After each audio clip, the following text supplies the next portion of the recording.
9 जून से डूब जाएगा तारा, जानिए किस राशि के बनेंगे या किस राशि के बिगड़ेंगे काम।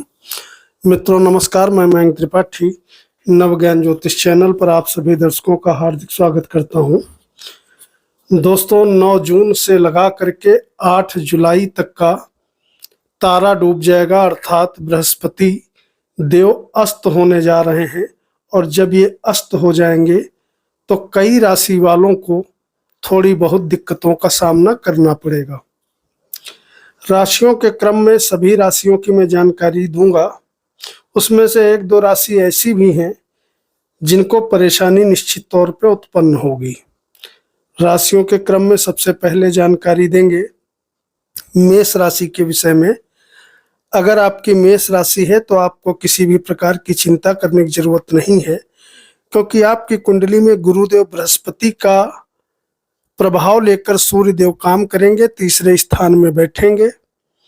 विद्यार्थियों के लिए यथावत बढ़िया स्थिति बनी रहेगी, कहीं कोई दिक्कत नहीं है। लेकिन जब गुरु अस्त होता है तो शादियां होना बंद हो जाती हैं। तो मान के चलो कि शादी इस समय आपकी नहीं हो पाएगी और कोई भी समस्या आपको दिखाई नहीं पड़ेगी। हालांकि एक प्लस पॉइंट ये है कि इस समय आपका पराक्रम बढ़ जाएगा, तो आपको घबराने की जरूरत नहीं है। आपके लिए गुरु बृहस्पति का अस्त होना किसी भी प्रकार से नुकसानदायक नहीं है। भाग्य यथावत साथ देता रहेगा। खाली इतना ही समस्या होगी कि शादी अगर करना चाहते हो तो उसमें आपको 1 महीने का इंतजार करना पड़ेगा। इसके बाद दूसरी राशि की जानकारी दें, जो कि है वृषभ राशि। तो वृषभ राशि की कुंडली में गुरुदेव बृहस्पति अस्त होंगे 2 स्थान पर, और आपके कुंडली में सुख समृद्धि का मालिक इनको अस्त कर रहा है।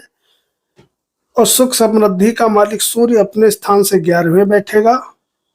थोड़ा वाणी दोष जरूर रहेगा, लेकिन कहीं ना कहीं अगर मकान वाहन आदि की कामना है तो निश्चित तौर पे आपकी पूरी होगी।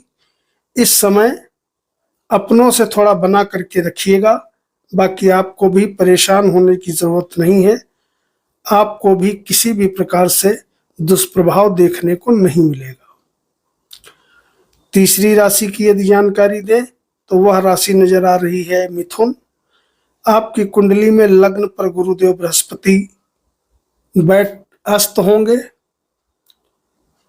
यहाँ पर गुरुदेव बृहस्पति अस्त होंगे तो अगर आप शादीशुदा हो तो थोड़ा पति पत्नी आपस में बना करके रखेंगे तो अच्छा रहेगा, क्योंकि कहीं ना कहीं वैवाहिक जीवन में तनाव उत्पन्न होते हुए आपको दिखाई पड़ सकता है। बाकी भाग्य आपका यथावत साथ देता रहेगा, क्योंकि भाग्येश अपने स्थान से द्वितीय बैठे हैं। लेकिन शादी करना चाहते हो तो आपको अभी इंतजार करना पड़ेगा 9 जून से लगा करके 9 जुलाई तक। या संतान प्राप्ति के लिए प्रयास कर रहे हो तो भी आपको इंतजार करना पड़ेगा।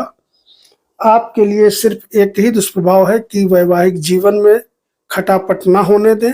बाकी किसी भी प्रकार से आपको भी परेशान होने की जरूरत नहीं है। अगर कोई नया काम व्यापार शुरू करना चाहते हो तो अभी इस अवधि में आपको रुक जाना चाहिए।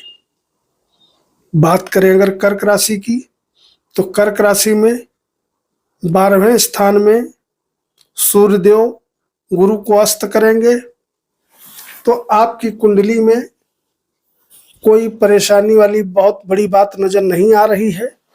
भाग्य यथावत आपका साथ देता रहेगा। भाग्य भाव पर शनि बैठे हैं, भाग्य बढ़ाते रहेंगे। और कहीं ना कहीं शत्रुहंता का योग आपकी कुंडली में बन रहा है। खर्च की अधिकता रहेगी, इसलिए खर्च पर नियंत्रण रखिएगा। बाकी आपको भी परेशान होने की जरूरत नहीं है।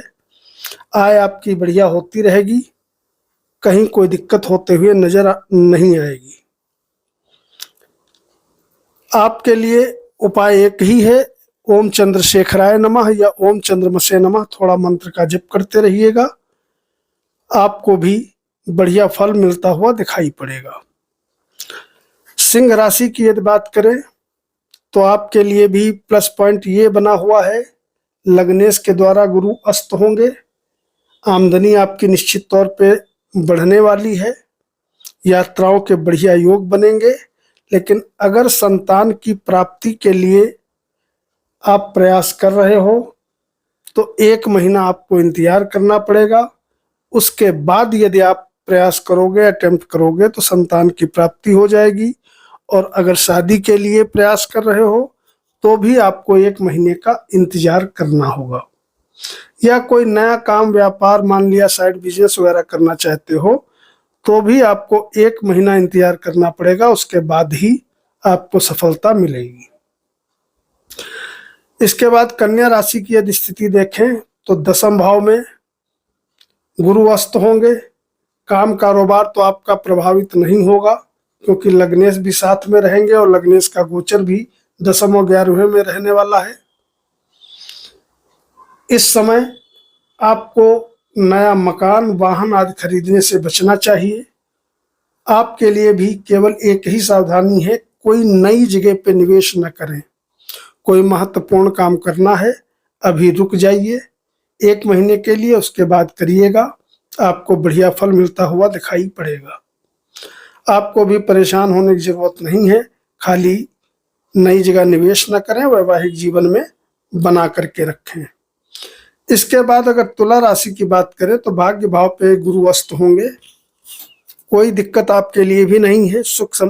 आमदनी का मालिक अस्त कर रहा है आपकी कुंडली में गुरु को। आय आपकी बढ़िया तरीके से होती रहेगी क्योंकि अपने स्थान से 11वें आय का मालिक रहेगा।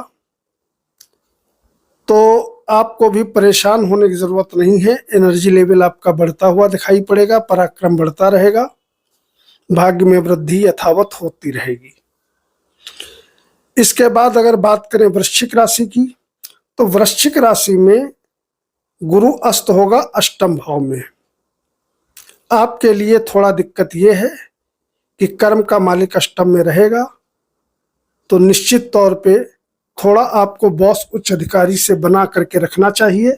लेकिन घबराने की जरूरत इसलिए नहीं है क्योंकि मंगल भरपूर मात्रा में, जो कि आपका लग्नेश है, दिग्बली होकर के बैठेगा तो वो आपका बढ़िया तरीके से सपोर्ट करता हुआ नजर आएगा। लेकिन अनाप शनाप बॉस या उच्च अधिकारी से बिगाड़ना ही क्यों। आमदनी आपकी शानदार तरीके से होती रहेगी, धन आता रहेगा, कोई आपको भी दिक्कत होते हुए दिखाई नहीं पड़ेगी। बात करेंगे धनु राशि की तो धनु राशि वालों के 7वें भाव में लग्नेश अस्त होंगे तो आपको निश्चित तौर पे परेशानी उत्पन्न होते हुए दिखाई पड़ सकती है। इस अवधि में गुरु के मंत्र का यथाशक्ति आप जप करें, ओम गुरुवे नमः या ओम बृहस्पते नमः।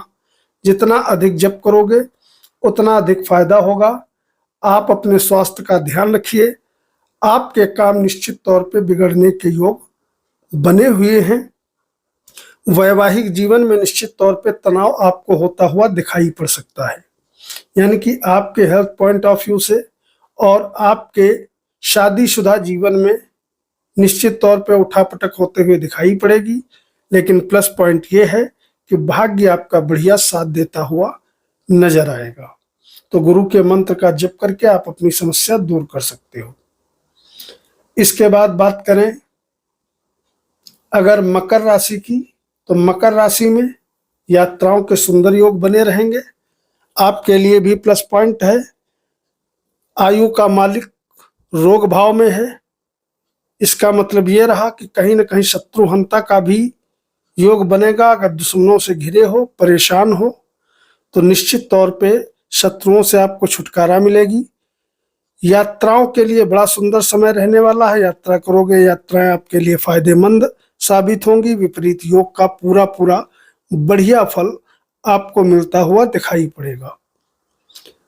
अगर कहीं पर कोई काम रुका फंसा है तो आपका निश्चित तौर पे पूरा होगा।